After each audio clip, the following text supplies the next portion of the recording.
आसाराम में वो उसको जेल में डालने वाले दो लोग हैं, एक है नरेंद्र मोदी, दूसरा है अमित शाह। क्या आपने भी वही सुना जो मैंने सुना? जहाँ तक वो रेप केस है Minor, जिस पे हाँ वो बकवास है, पॉलिटिकल, वो कांग्रेस ने किया करवाया। क्या सच में कांग्रेस के शिकार हुए हैं आसाराम? नाबालिग लड़की के साथ दुष्कर्म के आरोप में आजीवन कारावास की सजा काट रहे आसाराम की स्टोरी को जब मैंने वापस से रिसर्च किया तो सच में मेरे होश उड़ गए। सबसे पहले उस लड़की का स्टेटमेंट मैं आपको सुनाता हूँ, फिर आगे की बात बताता हूँ। 77 साल की उम्र में आसाराम को उम्र कैद हुई। 16 अगस्त 2013 को जोधपुर के आश्रम में उन्होंने 16 साल की नाबालिग लड़की का किया। उसने उस लड़की को धमकाकर तब तो उसका मुंह बंद करा दिया। विक्टिम उस समय चुप रही, मगर जब उसने मुंह खोला तब आसाराम की सारी ताकत, सारी पहुंच, सारा पैसा धड़ा का धड़ा रह गया। देश के बड़े बड़े वकील भी उसे नहीं बचा सके। उस रात विक्टिम के साथ क्या हुआ, आइए जानते हैं विक्टिम की मुंह जबानी। वैसे विक्टिम की मुंह जबानी को जस के तस हमने आपके सामने रखा हुआ है, बस हमने विक्टिम का नाम या फिर उसके पहचान जाहिर करने वाली चीजें हटा दी हैं। खुद को धर्मगुरु कहने वाला ये फर्जी बाबा, ढोंगी बाबा कितना पतित था। मैं जो क्लास 12वीं में पढ़ती हूँ, मैं संत श्री आसाराम के गुरुकुल पारसिया रोड छिंदवाड़ा मध्य प्रदेश में पढ़ती हूँ। मैं अपने परिवार पापा श्री डैश, माता श्री डैश, मेरा भाई डैश व छोटा भाई डैश के साथ रहती हूँ। अचानक एक दिन मुझे चक्कर आए तो मेरे हॉस्टल के वार्डन ने मुझे बताया कि मुझ पर भूत प्रेतों का साया है। उसने कहा कि वे आसाराम के बारे में इससे बात करेंगी। 7 अगस्त 2013 को शिल्पी ने मेरे घर फोन लगाकर कहा कि उसकी तबीयत ठीक नहीं है, आप उसे किसी बड़े शहर ले जाकर उसका इलाज करवाओ। 8 अगस्त 2013 की रात 10 से 11 के बीच मेरे मम्मी पापा गुरुकुल पहुंच गए।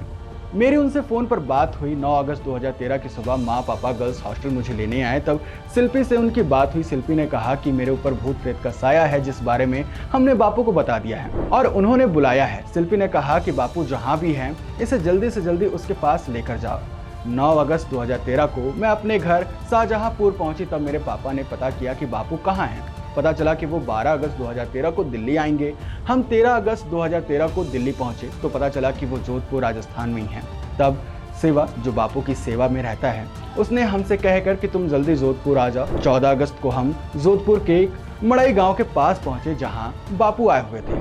वहां पहुंचे, मैं वहां पहुंची तो गेट बंद था और सारे साधक बाहर खड़े थे। तब पापा ने फोन पर शिवा से बात करी, उन्होंने गेट खुलवा दिया। हम अंदर गए तो बापू कुर्सी पर बैठकर सत्संग कर रहे थे।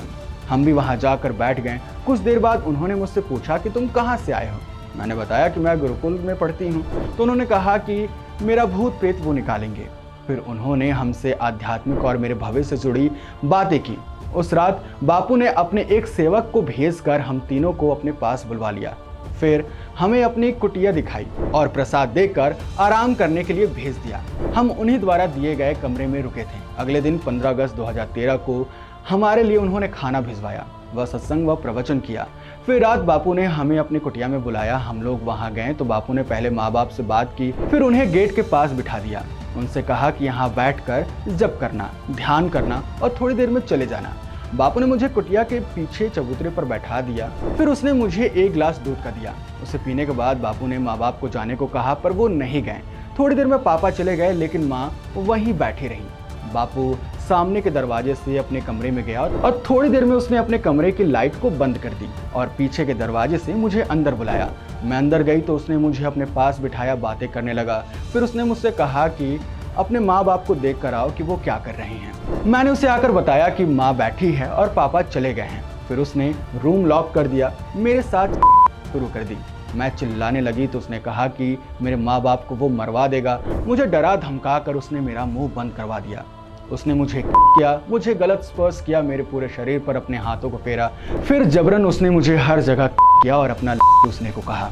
वो बगैर कपड़ों का था और जबरन मेरे कपड़े उतारने लगा। मैं रोने लगी, चिल्लाने लगी तो उसने मेरा मुंह दबाकर बंद कर दिया।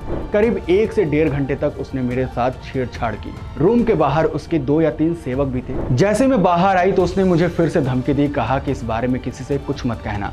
फिर मैं वापस गई अपनी माँ के साथ उस कमरे में जहाँ हम रुके थे। 16 अगस्त 2013 को बापू वहाँ से दिल्ली निकल गया और हम घर आ गए।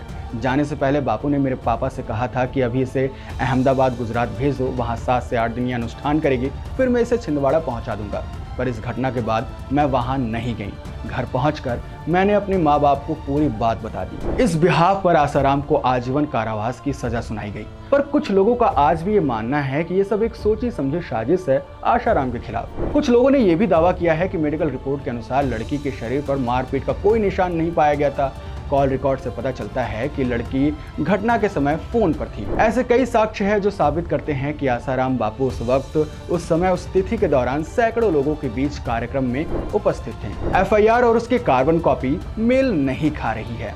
लड़की की आयु के संबंध दस्तावेज प्रस्तुत किए हैं जिसमें लड़की की आयु मेल नहीं खाती। उसे वयस्क भी पाया गया है और साक्ष्यों से पता चला है कि उसने पॉस्को कानून का दुरुपयोग किया है। जिस एनजीओ ने लड़की को मामला दर्ज करने में मदद की थी उसे दिल्ली महिला आयोग ने फर्जी पाया। ऐसे दर्जनों अन्य सबूत हैं जो बताते हैं उन्हें जानबूझकर फंसाया गया है। वैसे इस पर आपका क्या कहना है बताइएगा जरूर। बाकी एक डिटेल वीडियो बहुत जल्द आ रही है, फॉलो कर लीजिएगा कहीं मिस ना हो जाए।